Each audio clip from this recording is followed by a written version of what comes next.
శ్రీమతే రామానుజన్ అందరికీ దాసోహమండి. ఈరోజు ధనుర్మాసంలో 20వ రోజు.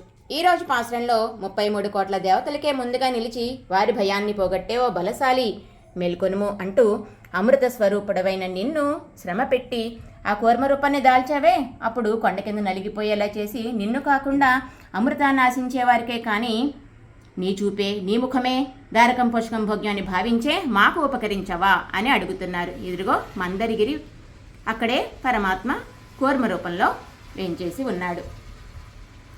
మాకోసమేమి నువ్వు కొండను మొయ్యక్కర్లేదయ్యా, నీవు నిద్ర నుండి లెగిస్తే చాలు, ఆ లెగిచేటప్పుడు నీ దివ్య ముఖమండల సౌందర్యం మేము దర్శించేలా చెయ్యి అంటూ కృష్ణుని మేల్కొల్పుతూ ఇంకా అర్చామూర్తి అయి కొండల్ని ఆశ్రయించి ఉన్నాడు అంటున్నారు.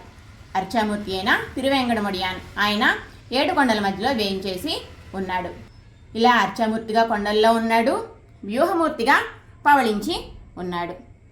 ఆయనే ఇప్పుడు కృష్ణ పరమాత్మగా నీలాతుంగ స్తనిగిరి తటములలో నిద్రిస్తున్నాడు కదా.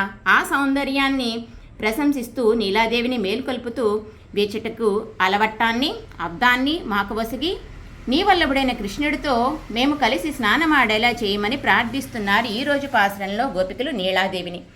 మరి మన పాలకొల్లు అష్టభుజ లక్ష్మీనారాయణ స్వామివారి సన్నిధిలోని ఆండాళ్ల మజడ ఇలా అందంగా అలంకరించబడి ఉందండి. శ్రీమతే రామానుజాయ.